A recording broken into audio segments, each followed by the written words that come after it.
everybody. Welcome back to Business Salad, where we mix up all things business for you for free. Thanks for joining us for our Valentine show today. That's right. We're your hosts, Steph and Katie, and we're showing the love today for those of you out there that are maybe either seeking higher education, considering maybe going back to school. We are here with Megan Smith, co-owner of Propel Smart Educational Consultants. We're going to learn some stuff, pick her brain, and I am super excited for it. So we are going to jump in. But before we do, I have to say, just right off the bat, first of all, Steph, your makeup, can I just say you look amazing? Can we just look at that for a second real quick here? So happy Friday to your face. What's going on with you, by the way? Well, thank you so much. This look is actually courtesy of Meraki Salon Las Vegas. They're over on Ann and 95. This was done by Bernicia. They are amazing. So I guess if you're in Las Vegas and you're looking for a professional look for a special day, go check them out. This is awesome. This everything, all the makeup, hair, everything, all the time they spend on you, it's like less than $100. Totally worth it. Yeah. I love it. That is awesome. Well, Megan, thank you so much for being here. We are so excited to have you. I want to just have us jump right in. Let's start with you, my dear, and tell us who you are and what you do. Let's start there. Okay, so I am half of Propel, like you said, and we kind of divide and conquer a little bit.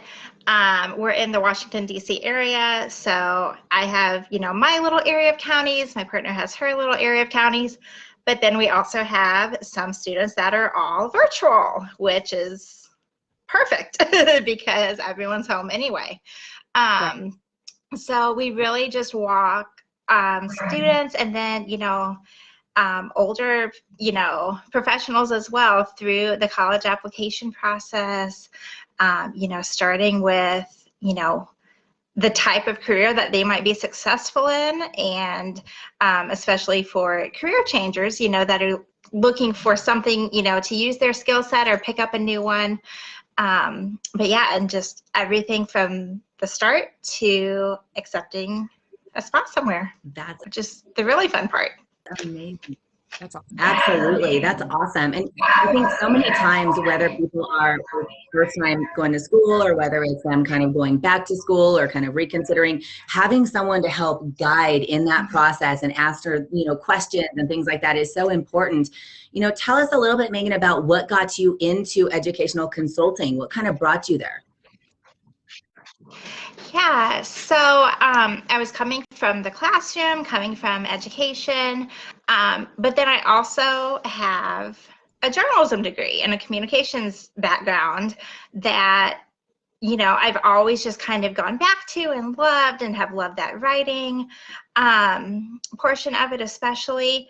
And so it really just kind of came together that, I could use both parts of, my education in my life. And so, yeah, I have the writing part, I have the education part. And I don't know, it kind of just made sense, I guess.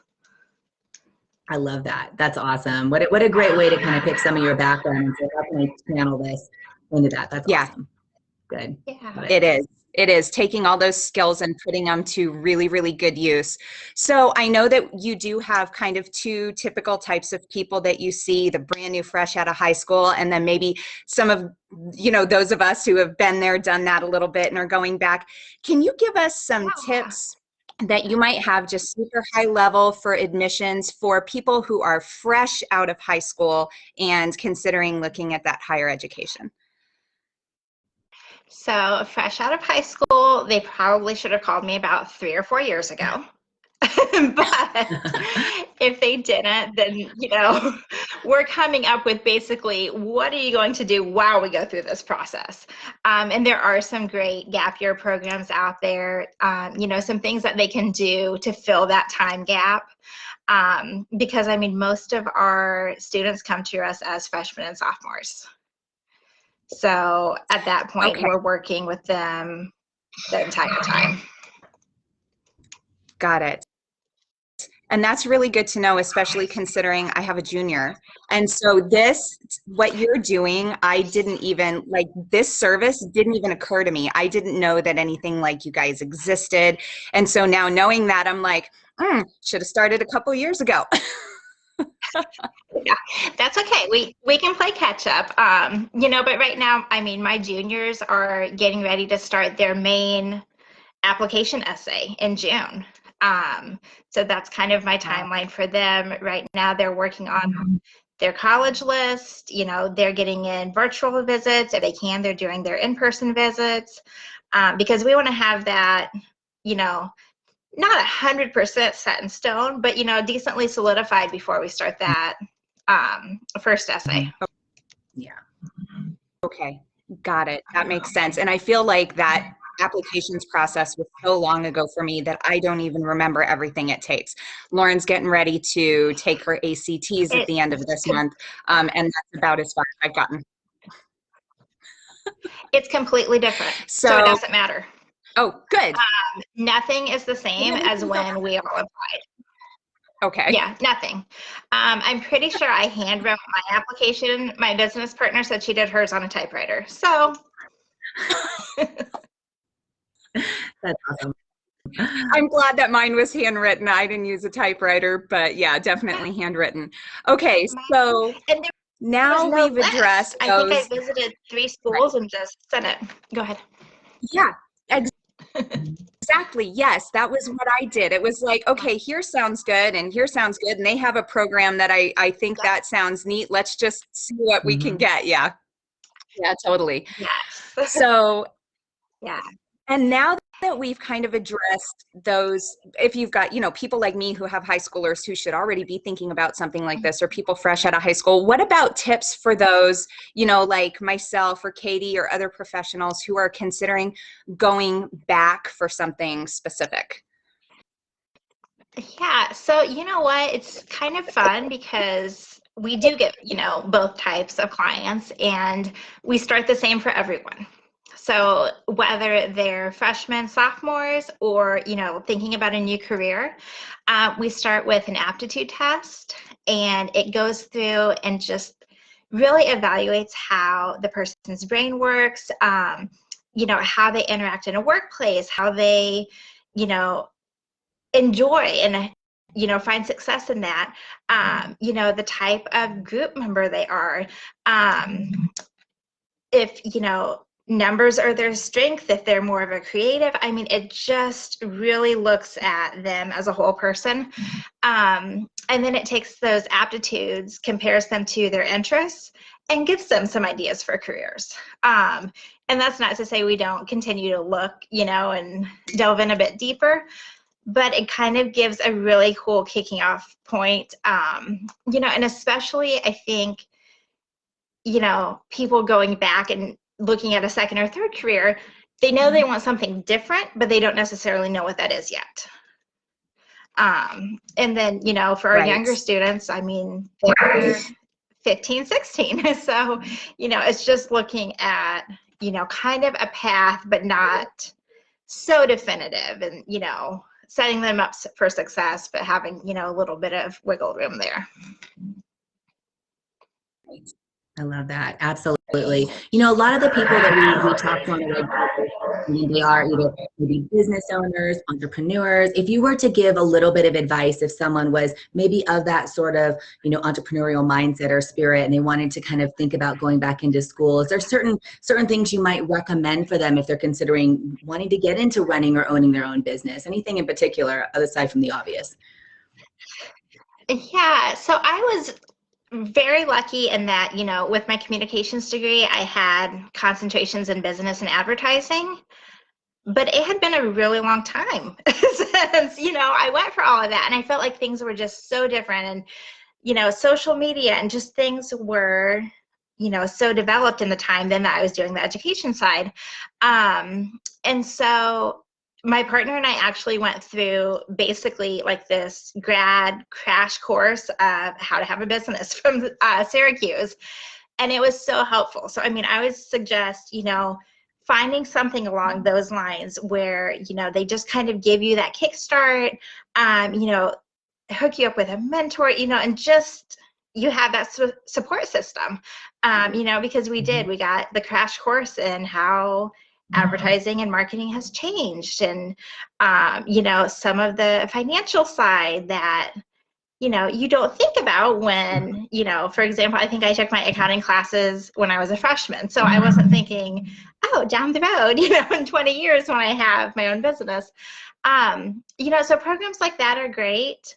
But I mean, also if, someone is thinking down the line of wanting to have, their own business, just incorporating that as a minor or second major.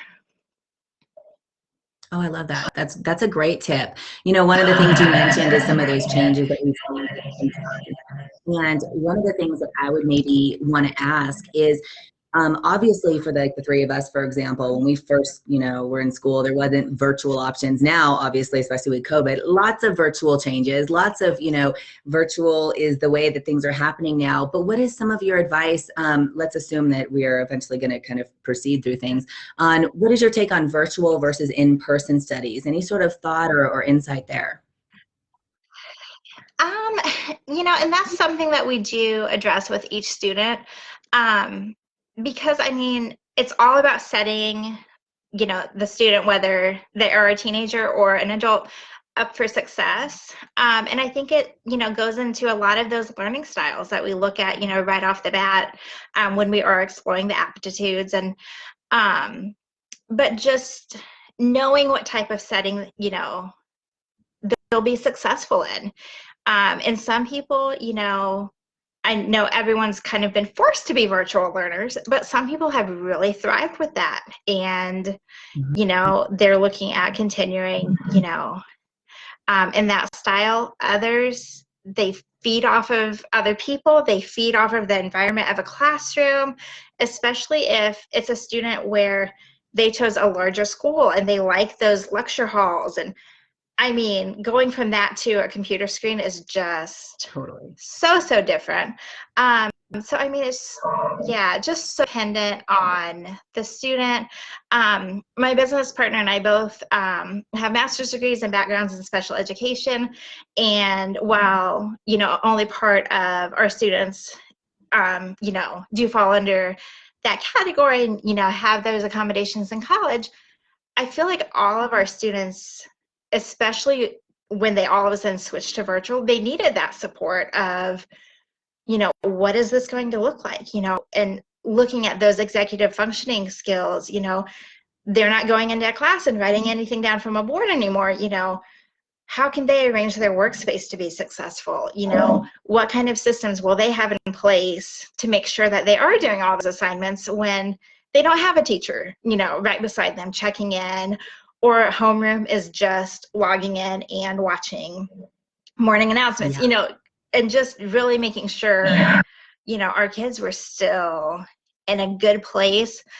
Because I mean, especially our high schoolers, at the end of the day, those grades still have to go off to colleges with their application. Absolutely. What would you say, you talk to so many people and helping them in this way, what would you say one of the maybe biggest struggles that people kind of face when they're trying to and muddle through? What are some of the biggest struggles you see? I think it's so overwhelming, that people, I feel like kind of just go to, the big name schools or one that they've driven by, they go and visit, and it's just kind of a, let's just pick. And then you have students later on wanting to transfer or in a major that they don't have interest in. And so I think a lot of it is just slowing down, taking that time to find the perfect fit. Looking at, like I mentioned, does the student want a virtual school? Do they want a big lecture hall? Do they want a smaller class with maybe 10 or 20 other students? I mean, just really looking at where they can be successful. Absolutely. And not No, that's great. necessarily focusing on the name. Right. That, and I'll tell you, that was the thing with all of the kids that I went to college with, how many people changed majors, and you didn't really think about any of those particular areas that you just mentioned when you were going to school. It was just getting out of high school and getting into school, into a higher education institution. And that was it. Like, that was the extent of it. So the fact that you guys put all of that thought into helping people select it to make sure that they're successful is really cool. And I know that now we've done a lot of talking about people who are considering going into, college or going back to college. But what about career counseling? Because I see that you guys offer that too. Can you tell us a little bit about that? Yeah. So that starts off, with the aptitude test, the interest inventory, the same, just really getting to know each client, and then helping them decide how they would make that transition. Something we also do is set our clients up with mentors in different fields. Sometimes that looks like, they meet once and just kind of learn a little bit more. And sometimes it's, down the road, they can kind of keep going back and asking questions and getting that support. And I mean, that's something that's just so fun because we reach out within our communities and, we get some no's, but I mean, overall, people are really excited to help, someone check out their, field and learn about it and, potentially be a colleague someday. Right. Yeah, that is. And so now I have to ask, because in the beginning you did mention that you guys are on the East Coast, right? But you help anybody anywhere in the US get into any of the higher ed institutions, right? We do, yeah. And even our East Coast kids apply to the California schools and Colorado, and I mean, just all over. We also partner with College Audition Pros, which is out in California, because, our partner Drew there knows all things college audition and performing arts, and we know all things education. And so we're a good team there, where our students can be working with us on the college list and the essays and all of that. But then when it comes to being prepared for those auditions, having their pre-screens, in place, all of that, that is all Drew, and he's awesome at it. So That's cool. That's super cool. Well, this was really awesome, Megan. I mean, thank you so much for all of the information. And we want to make sure that folks here who are watching can find you. So can you let everybody know your website, where they can find you on social so they can get that continued guidance on admissions? yes, so on Facebook, it's just Propel Smart, and you will see us. And then our website is propelsmart.com. Great. And we will link those in the chat for everybody so you guys can find Megan. Megan will be tagging you. And everybody, thank you for joining us today. We had a great time. Be sure to tune in next Friday. And be sure to find us on Instagram. You can find us at Biz Salad Show. You can also find us on YouTube at Business Salad. And yeah, we look forward to seeing everybody next week.